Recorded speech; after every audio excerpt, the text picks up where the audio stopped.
آیت اللہ وحید خراسانی اپنی کتاب مصباح الہدیٰ جلد نمبر 2 کے صفحہ نمبر 104 اور 105 پر آغائے فاضل دربندی سے متعلق ایک واقعہ تحریر کرتے ہیں۔ یہ واقعہ حضرت قمر بنی ہاشم کی عظمت کو بیان کرنے کے لیے ضروری ہے تاکہ ہمیں معلوم ہو کہ ہم کس ہستی سے توسل کرنا چاہتے ہیں۔ ماجرا کچھ اس طرح سے ہے کہ یہ فاضل دربندی جو ایک بہت ہی مشہور و معروف خطیب ہے، یہ وعظ کے لیے، مجلس عزا پڑھنے کے لیے تبریز میں ایک ممبر پر جاتے ہیں، اور ممبر پر تشریف فرما ہو کر جلوہ افروز ہو کر عوام کو مخاطب قرار دے کے کہتے ہیں کہ آج میں ایک ایسی ہستی کا ذکر کرنا چاہتا ہوں جو تمام ملائکہ سے افضل ہے، سوائے 4 ملائکہ مقرب اور ملائکہ کروبین، جن میں جبرائیل موجود ہیں، جن میں اسرافیل موجود ہیں، جن میں عزرائیل موجود ہیں، جن میں میخائیل موجود ہیں۔ ان 4 ملائکہ سے افضل نہیں ہیں، باقی تمام ملائکہ سے وہ ہستی افضل ہے۔ جب فاضل دربندی نے اس جملے کو کہا تو خاموش ہو گئے، دوبارہ اپنے کلمات کے اوپر توجہ دی اور پھر عوام سے خطاب کر کے کہا کہ میں اپنے کلمات واپس لیتا ہوں۔ میں نے جو بات کہی، جو الفاظ میرے ہونٹوں سے جاری ہوئے اور میرے منہ سے باہر نکلے، میں ان الفاظ کو واپس لیتا ہوں اور انہیں اس ہستی کی شان میں توہین سمجھتا ہوں۔ دوبارہ الفاظ ادا کرتا ہوں کہ آج میں ایک ایسی ہستی کا ذکر کرنا چاہتا ہوں جو تمام ملائکہ سے افضل ہے، حتیٰ ملائکہ مقرب اور ملائکہ کروبین سے بھی افضل ہے، لیکن 8 ملائکہ حاملان عرش ہیں جن سے وہ افضل نہیں ہے۔ یہ جملے ادا کرتے ہیں اور پھر خاموش ہو جاتے ہیں، پھر اپنے کلام میں تھوڑا غور کرتے ہیں اور پھر عوام کو مخاطب قرار دے کے کہتے ہیں کہ میں اپنے ان الفاظ کو بھی واپس لیتا ہوں اور آج ایک ایسی ہستی کا ذکر کرنا چاہتا ہوں جو تمام ملائکہ سے افضل ہے، ملائکہ کروبین سے، ملائکہ مقربین سے، ملائکہ حاملان عرش سے، سب ملائکہ سے افضل ہستی کا آج میں تذکرہ کرنا چاہتا ہوں۔ اب نیچے عوام جو ممبر پر اس مجلس عزا کو سن رہے ہیں وہ نہایت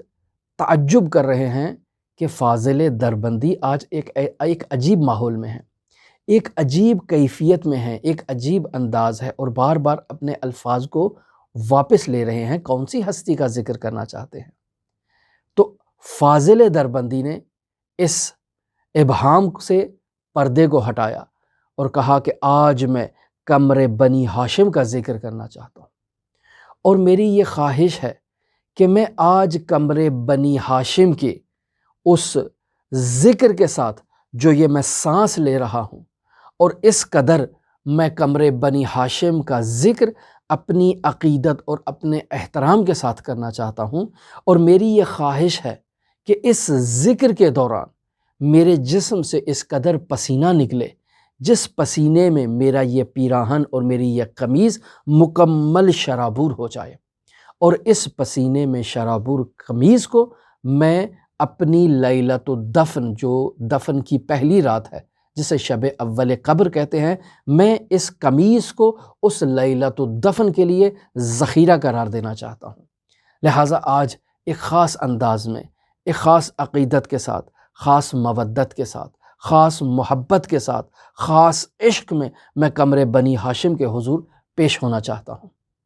فاضل دربندی نے ایک ایسی مجلس عزا پڑھی کہ تمام تبریز کا وہ ماحول جو ہے وہ منقلب ہو گیا، سب لوگ زار و قطار رونے لگے، اور جیسے ہی مجلس عزا ختم ہوئی تمام لوگوں نے فاضل دربندی کا حصار کر لیا اور ان کو اپنے جو ہے وہ حصار میں لے لیا، اور سب فاضل دربندی سے یہ تقاضا کر رہے تھے کہ آپ اس قمیض کا ایک ٹکڑا ہمیں دیں۔ یہ آپ کی لیلۃ الدفن کا تو ذخیرہ بن گیا، لیکن ہم بھی چاہتے ہیں کہ اسی قمیض کا ایک ٹکڑا ہم بھی اپنے ساتھ لیلۃ الدفن وصیت میں رکھیں تاکہ وہ بھی ہمارے کفن کا حصہ ہو۔ فاضل دربندی کی وہ قمیض ٹکڑوں ٹکڑوں میں تقسیم ہو گئی، اور خود فاضل دربندی کے نصیب ایک چھوٹا سا پیس اس کا ان کے نصیب میں آیا۔ سب لوگ اس قمیض کو قطع قطع کر کے اپنے ساتھ لے گئے۔ یہ ماجرا نجف اشرف کے ایک جلیل القدر عالم دین نقل کرتے ہیں، اور وہ کہتے ہیں کہ اس دور میں تبریز میں زیر تعلیم تھا اور میں فاضل دربندی کی اس مجلس عزا میں شریک تھا، اور مجھے بھی اس قمیص کا ایک چھوٹا سا ٹکڑا، چھوٹا سا پیس میرے حصے میں بھی آ گیا۔ میں اس ٹکڑے کو اپنے ساتھ لے کر نجف اشرف عراق آ گیا، اور نجف اشرف عراق میں جب بھی کوئی مریض بیمار ہوتا اور اسے بغداد لے جایا جاتا اور بغداد کے اطباء اسے لا علاج کر دیتے تو اس مریض کو میرے پاس لایا جاتا۔ میں اس مریض کو اسی فاضل دربندی کے اس پسینے میں شرابور قمیص کی اس پیراہن کے ٹکڑے کو پانی میں بھگوتا اور اس پانی کو شفا کے لیے اس مریض کو دے دیتا، اور وہ لا علاج مریض جسے اطباء جواب دیتے تھے، وہ مریض اس محفل سے تندرست ہو کر واپس جاتا۔ یہ ہے فاضل دربندی کے پسینے سے شرابور قمیض کے ایک ٹکڑے کا اثر،